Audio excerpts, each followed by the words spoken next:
Bad Wolf here, and I got to go to one pre-release this weekend, and it was a blast. I ended up going 3-1, running this Naya. It was mostly green and white, splashing red for some removal deck. The rares I pulled, I got a Rishkar's Expertise and Architect of the Untamed, and then I also got a Disallow Hope of Gearpour, which was pretty fun. I started running it, but it didn't work out. Midnight Entourage and a Territorial Gorger, but none of the other colors had really much going for it, except for green and white. So my spells, I had Attune with Aether and Unbridled Growth, which is awesome for mana fixing and for drawing a card and triggering Revolt. 2 Shocks, I was super happy to pull those. I love me some red spells. I also had a Chandra's Pyro Helix, so those were the 3 burn spells removal that I splashed for. Life Crafter's Gift was, sometimes it was dead cards, sometimes it wasn't. But it was fun to blow people out with that and put counters and have my stuff survive and their stuff die. Rickshar's Expertise was a blast to play. It was so much fun drawing cards, and then usually I'd be able to play one of my 5-drops, like my Airdrop Aeronauts or something like that, for free, which was awesome. Creatures, I had a Druid of the Cow, Scrounging Bandar, Sage of Salia's Claim, Aviary Mechanic, and then I had Sky Sikif as a vehicle.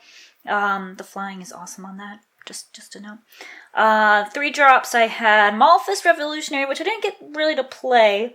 I never found her. I was really sad because I really wanted to. Silk Weaver Elite helped me out when I had to face down some flying creatures with its reach. Architect of the Untamed. That's the one where if you pay 8 energy, you get a 6/6 beast, and I will have you know that was my goal, and I did it. I made a 6/6 beast token dude, and I was really proud of it. And I think I won that game after that, but it was really exciting. Deadeye Harpooner was supposed to help with removal, but I think I only triggered that once. Gearpour Osprey was amazing. That flying is really, really awesome. And Daredevil Dragster was just a blast to play. Let's see. 4 drops I had. Aether Inspector. It was a little slow, and I didn't really... Mostly I was just using it to get the energy so I could pay for Architect of the Untamed thing. Same with Thriving Ibex, although getting counters on it and getting that nice body going was really actually quite good in some cases. I love this feat called the Dino Train Untethered Express. It was a blast to play. So much fun. Get counters, and you get trample, and it just gets out of hand really, really fast. It was great.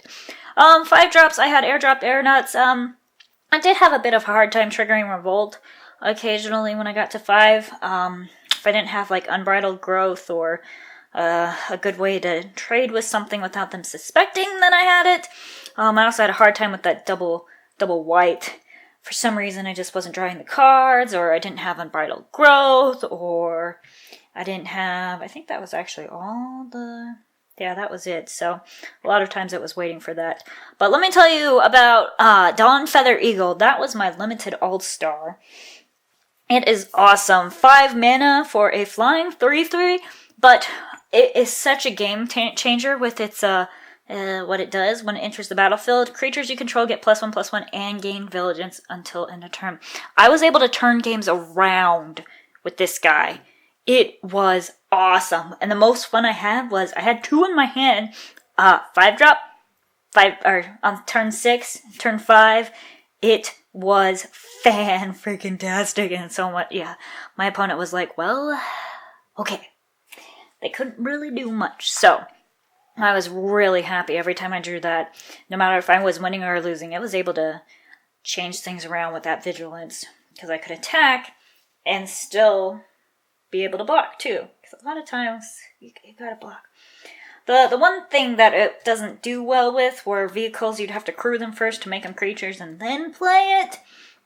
So there were times where it was better for me not to do that, because like I could have crewed... There was one game where I had Druid of the Cow, Daredevil Dragster, because it's crew 2, but the cow is only... the Druid's only a 1/3. I played Dawnfeather Eagle first so I could use the Druid, the Crew, the Daredevil, Dragster, and it just worked out great. Even though the Dragster didn't get it, but drawing 2 cards off of that was awesome. So that's what I ended up playing. Like I said, I went 3-1. Most of the games went pretty long, but that's because I went to the midnight pre-release, and I'm not an evening person, I'm a morning person. And so my brain was shutting down most of the time, which was kind of sad. So it was a lot of thinking and a lot of slow plays, and my sleeves were very appropriate. Live slow, die whenever. It was very slow getting to that die whenever part. But yeah, I only ended up losing one of my matches. I was really proud of how I did. I think I built a pretty decent deck. Tried to go for energies and counters. And doing that, I mean, the rest of my colors weren't great at all. I hardly opened up any black. And none of my other colors. I didn't really open much of anything else. But yeah, so that's how I went. I've got a F&M this week. We are doing another sealed event. And then I'm thinking I'm going to go to my first PPTQ, which will also be sealed on Saturday. So I'm going to be doing a lot of prep, more prep for this in Sealed World, doing the whole articles, using my experience and podcasts and stuff like that to be prepared for that.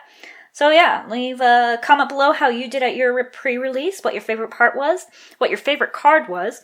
Like this video and subscribe for more.